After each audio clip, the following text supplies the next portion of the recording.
Hello, everyone. My name is Ben Gable. I'm a partner developer advocate working on Chrome OS and Google Play games.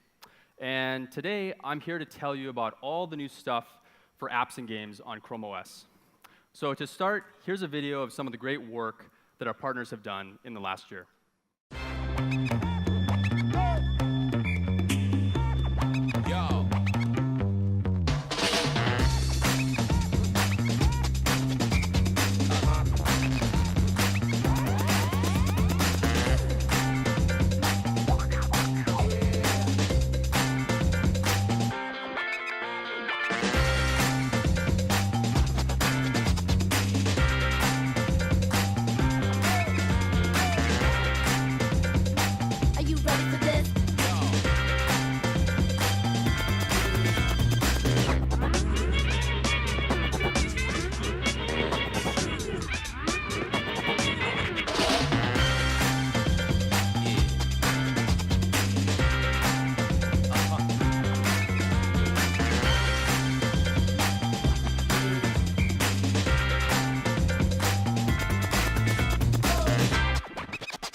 So as you can see, it's a really exciting time for Chromebooks and Chrome OS. And over the last year, Google has been doubling down on Chrome OS. And that's really helped drive demand in the consumer space, and especially the education space, where we outsell every other device combined.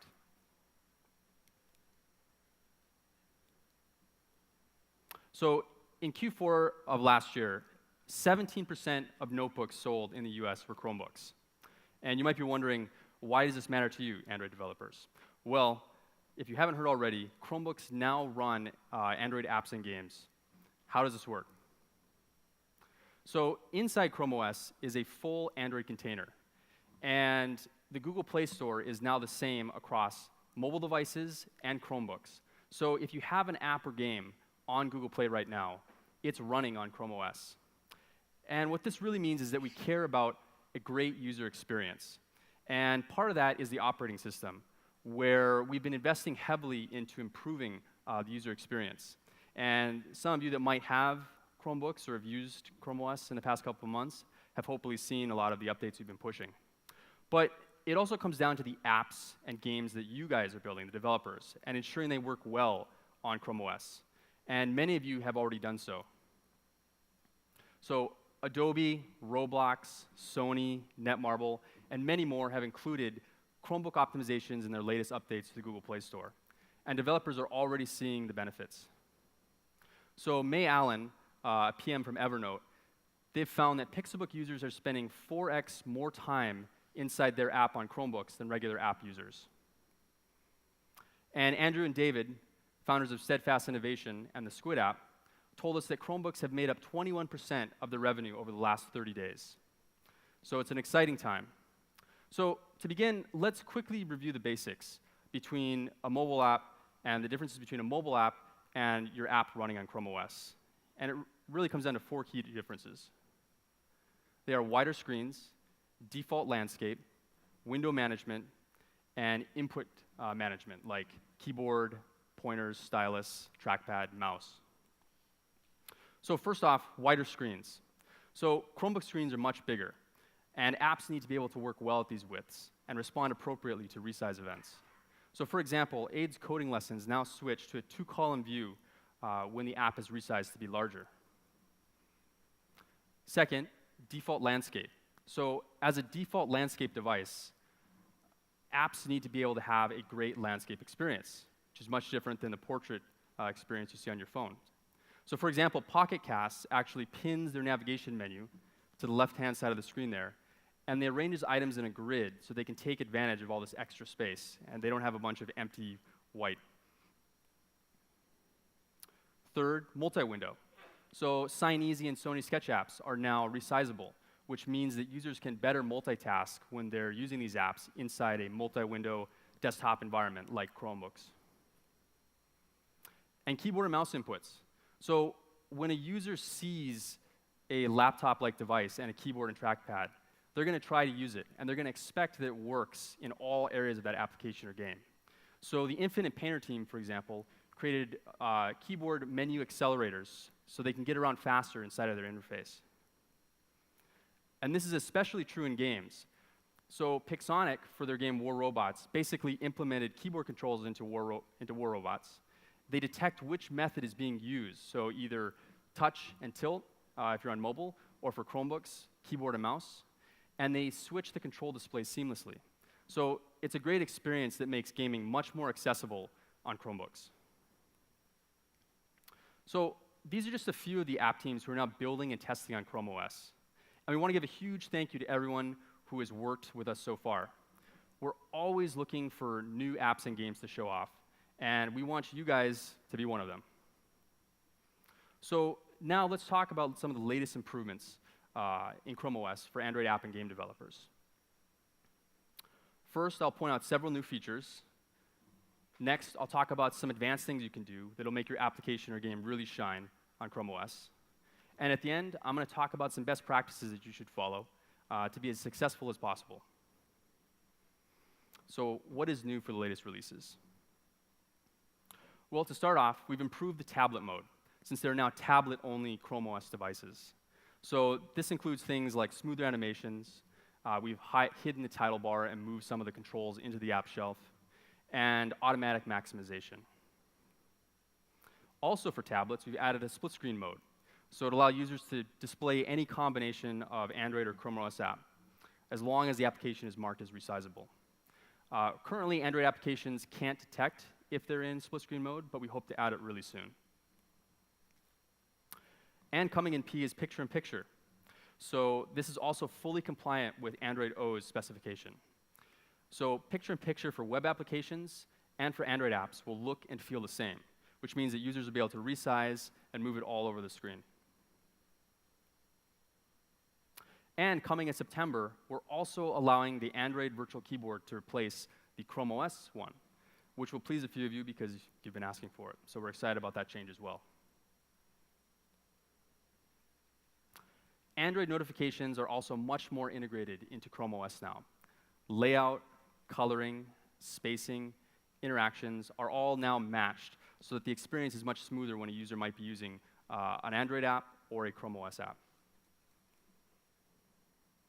And for audio, we've supported MIDI since the beginning of this year.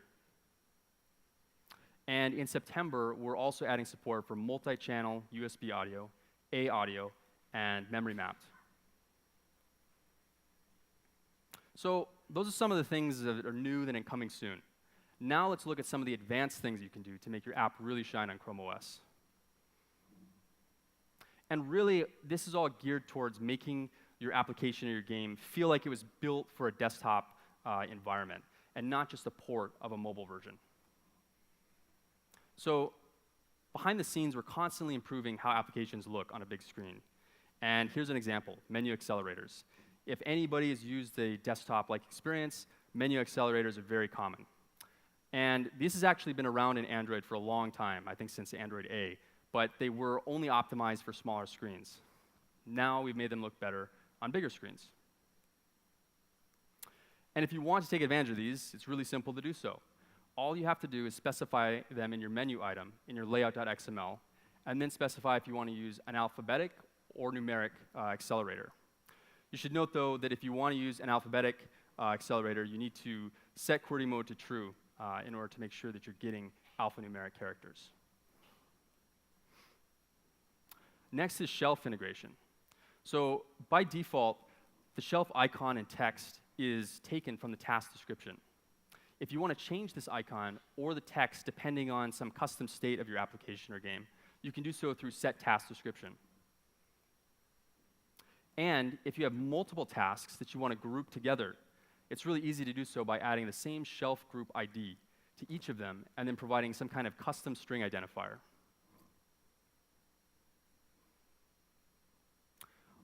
Also coming soon is app shortcuts. These really help users get around inside your app and get things done much faster, just like they can on Android devices that currently support target API level 25 and above. So another thing is a lot of you, we've seen, have been adding in your own back button, which makes sense on mobile devices. For Chrome OS, we actually add in our own back button, which looks a little funny and is kind of confusing to users. So luckily, you can get rid of this easily and suppress it by specifying the following metadata in your manifest. But there's something even more important, and you need to be very careful of. This is probably more important than the double back button, is that if you're in this desktop environment and you're using some application or game and you're pressing maybe backspace or escape, and all of a sudden the window disappears, it's a very frustrating user experience and you lose all your progress. So make sure you don't destroy yourself if you know that you're the last activity in the task stack. So just keep that in mind.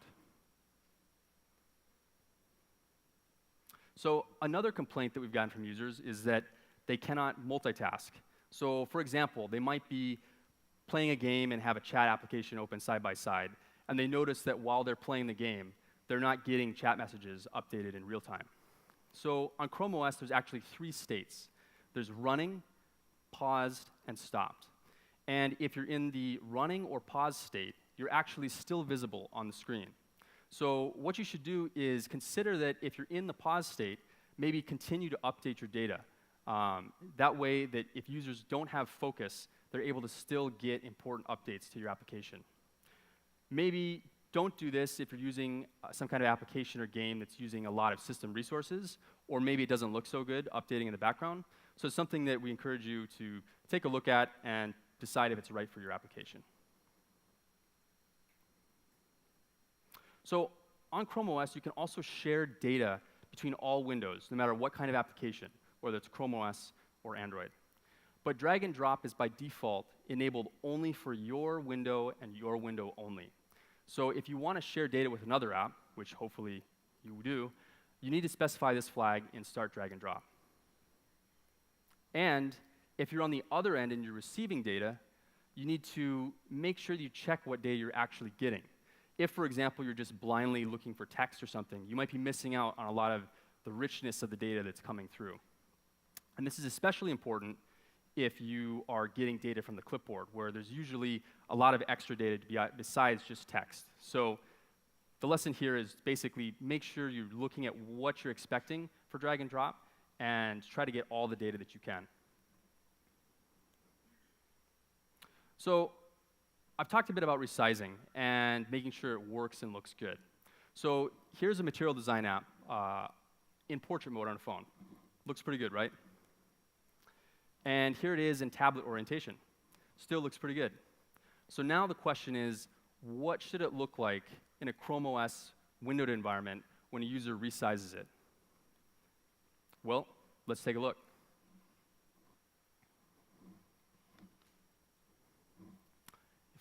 OK, there we go. So you can see here we've got this, this Rally app, and it's basically in a portrait type orientation. Looks good. And you'll see here that if I go and start to resize this, that the application and the layout starts to change and adjust based on how much space it's taking up. So you'll see that if I move it far enough, it'll actually take the menu items from the top and put them on the left here. So, and it does this just seamlessly. It just works. And you'll actually see that if we go even farther and try to fill up the entire screen, you'll actually get some alerts over here as well. And you can also see this if you just maximize. So if you notice, all of this is happening very fluidly and basically very dynamically. So it just works as a user might expect. OK?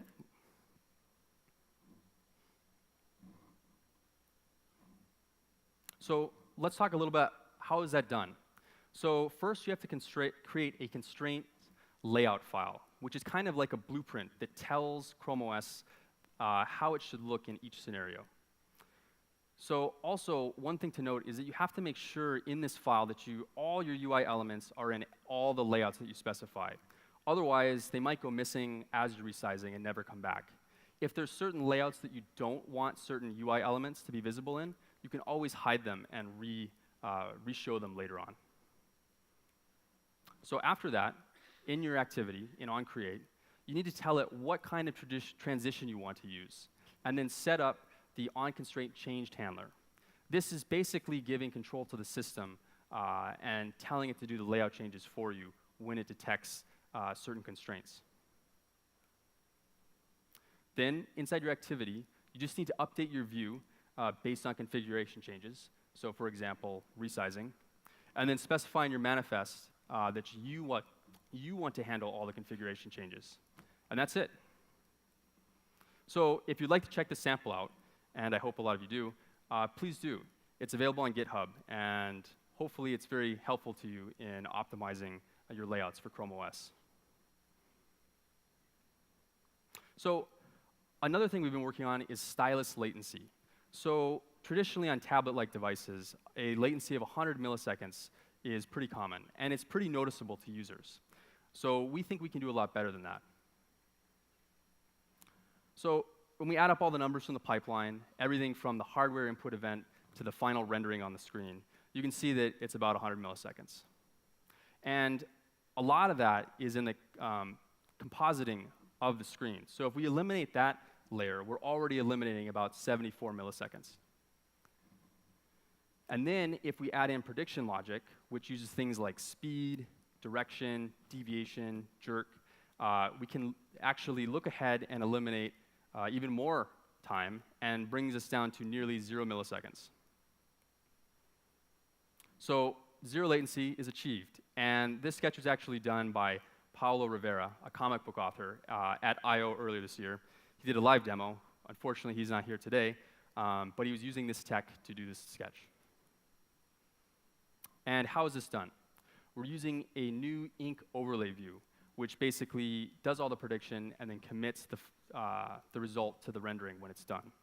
So this is not quite available yet, but if you're interested in testing it out, please sign up for early access, and we'll send you more information when it's ready. So on mobile, you might have your device with one screen and maybe an external screen. That's kind of maybe the state that things are in today. But on Chrome OS, you might have a lot more. Actually, the max for Chrome OS is 7 displays. So what does this mean for you? It actually means a lot. So you might, in this situation, be assuming that the default display has an ID of 0 or something. Well, it might not be. So if you're actually a pre-O device or application, we try to make things easier for you by assuming that you're not optimized for a multi-app, or you're not a multi-display app. And we make 0 a kind of virtual default display, and then increment all other IDs. So the goal here is to basically make sure that it just works better for you. If you're targeting O and later, however, though, you get the exact display ID as it's expected. So that means that you have to make sure that you're not hard coding IDs or doing any kind of other display assumptions in your code if you update from pre-O to O or vice versa. So just make sure you take a look and see what you're doing there. And probably one of the most important things to do is to avoid looking at screen attributes. You probably don't want them anyways. Instead, you should be looking at window attributes. And always use attributes that you get through Git resources. If you do want to know about display attributes, you track them through on configuration changed or a display listener. And if you want control over where and how your application launches, use set launch bounds and set launch display ID. Make sure you don't ever assume anything about the display without a context from your activity. Also, never assume that you're running on the default display or that the default display is the integrated device display, unlike your phone. Always retrieve the proper ID after getting started. And since the users can move your window across screens, don't assume that you're always staying on one screen or that the screen properties are always the same. So a lot of people have actually been asking for the Android presentation API to make doing some of this easier, and we've actually added it in last month, so you can check it out. You can also achieve the same thing by using set launch display ID and set launch bounds. So let's talk a little bit about gaming on Chromebooks, which is my favorite part. We're working on expanding Vulkan support. So most Intel devices currently support Vulkan 1.0, and 1.1 is coming very soon. And we're also continuing to add more and more Vulkan support to other architectures moving forward throughout the rest of the year. So if you can, please try to take advantage of that. And when building your game, here's some basic guidelines. So always try to use the latest version of your third-party tools, like Unity or Unreal. We're actually actively working with these developers to fix bugs, improve performance, and make things like handling resizing and stuff like that much easier for you. So try to update if you can. And also, consider that a lot of the Chromebooks are actually Intel-based architectures. So instead of just providing an ARM build, try to also provide an x86 build. Chromebooks can support, an Intel architecture can support ARM. We use the Houdini translation to run it. However, you're incurring that extra performance overhead with the translation layer. So try to provide an x86 build if you can. Your game will run much better and have better support. And when running your game, we've actually seen some developers are doing kind of runtime performance dynamic optimization. So they're looking at how fast they're rendering each frame, and they're doing things like adjusting texture resolution, number of objects they're rendering on the screen, particle count, etc. However, you have to be very careful when doing this on Chrome OS. Because Chrome OS composites a desktop, you could end up in a situation where you get into quadruple buffering. So you might have 3 frames that run very fast, and your game thinks, oh, you know, we're doing really good. Let's up the texture resolution. Let's draw a lot more objects. And then all of a sudden, you get a very slow frame, and then it rolls everything back. So what you should do is basically check to make sure that your dynamic performance optimizations are not doing the opposite of what you think they're doing on actual Chromebook devices. Also, note that being in a window with lots of layers can sometimes hinder performance. Your display and window size probably will change over time unless you lock your game to full screen. And you should always try to use save instance state to make sure you're saving progress in case your app gets stopped by the Chrome OS system. And then that way you can also resume it and retrieve the user's progress so you don't lose anything.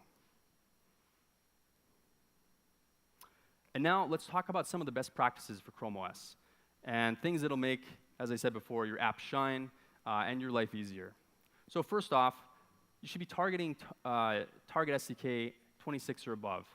This is to take advantage of all the multi-window APIs and stuff that we've built in and make sure that your app has the best support in this type of desktop environment.